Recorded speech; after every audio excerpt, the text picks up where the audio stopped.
हमारा परम सौभाग्य है कि हमको परम पूजनीय श्रीमद स्वामी शिवमान जी महाराज का सानिध्य प्राप्त हुआ था।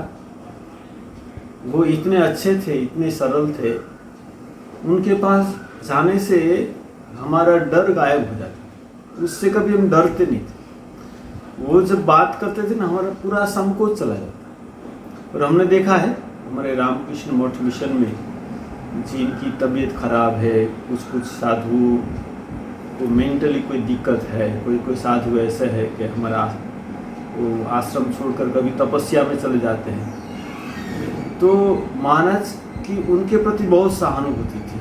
वो चाहते थे जो बाहर चले गए वो फिर वापिस आए। जैसे मेरे पास असीम महाराज रहता है, अभी मेरे साथ ही है। मैं जब वरानगर रामकृष्ण मिशन में था तब वो बेलूर वेद विद्यालय में थे। तो एक बार वो वहाँ से भाग गए और कहा भी वापिस नहीं लौटूंगा, ऐसा चिट्ठी ले बेलूर में देकर चले गए।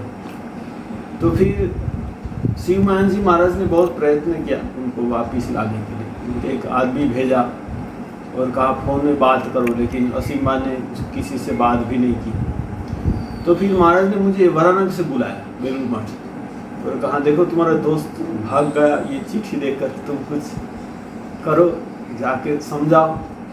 मैंने ठीक है महाराज जी, मैं जाता। तो फिर वहाँ गढ़बेता में एक जंगल है, जंगल में महाराज वहाँ रहते थे। मैं भी गया उधर और महाराज को समझाया। महाराज वापिस आ गए कि महाराज ने कहा मुझे तपस्या करनी। तो महाराज ने, श्रीमान जी महाराज ने उनको 6 महीना तपस्या की व्यवस्था कर दी हमारे एक सेंटर में, उसने तपस्या की। तो ऐसे बहुत सन्यासी है जो उनको कोई भी दिक्कत है, महाराज उनको दिक्कत दूर करने के प्रयत्न करते थे। और मैं जब पटना रामकृष्ण मिशन में था तो महाराज की वहाँ बिहार में दीक्षा थी। हमारे पास में छपरा मुजफ्फरपुर 2 सेंटर है, वहाँ दीक्षा थी। पटना आश्रम में दीक्षा नहीं थी, लेकिन फिर भी मैंने महाराज को कहा था कि महाराज आप आइए हमारे आश्रम में 2 दिन रहिए। तो महाराज आए थे, 2 दिन रुके थे वहाँ। तो एक बार महाराज ने मैंने कहा कि महाराज यहाँ पाटनी देवी का मंदिर है, आप जाएंगे क्या? तो महाराज ने बोला जाएंगे। मैंने कहा महाराज भोर में मंगल आरती के बाद जाने से अच्छा है। तो महाराज ने कहा ठीक है, देखो तुम और मैं 2 ही जाए, सेवक की कोई किसी की जरूरत नहीं, हम दोनों चले जाएंगे। मैंने ठीक है महाराज वही करेंगे। तो आश्रम में जब ठाकुर जी की मंगल आरती हो गई तो मैं और महाराज दोनों गाड़ी में गए। तो तब बहुत बारिश हो रही थी। और जब हम मंदिर में गए तो वहाँ भी मंगल आरती शुरू होने वाली थी पटना देवी माता जी की। तो मैंने महाराज को सबसे आगे महाराज की व्यवस्था की, महाराज वहाँ खड़े रहकर देख सके, माँ का दर्शन कर सके, अच्छी मंगल आरती अच्छी देख सके। तो मैंने महाराज को पहले महाराज को वहाँ खड़ा कर दिया और पास में मैं खड़ा था। तो महाराज के पीछे भी बहुत लोग थे। तो महाराज को ऐसा लगा कि मेरे पीछे जो लोग हैं वो अच्छी तरह दर्शन नहीं कर पा रहे। तो महाराज वहाँ नीलाम हो गए।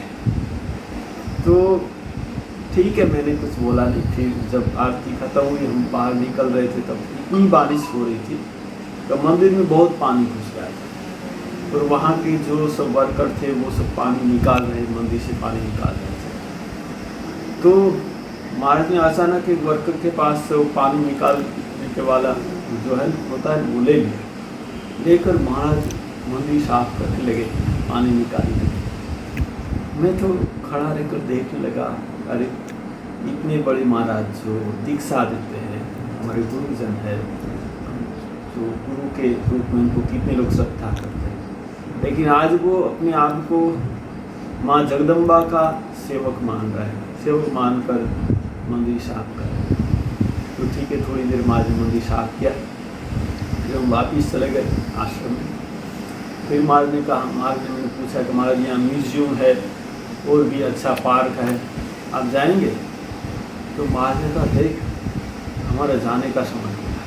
तो मैंने महाराज को, महाराज अभी तो जाने का समय तो नहीं हुआ, आपको तो कल ट्रेन है, जाएंगे तो हम आज ही वहाँ से घूम के लौट आएंगे।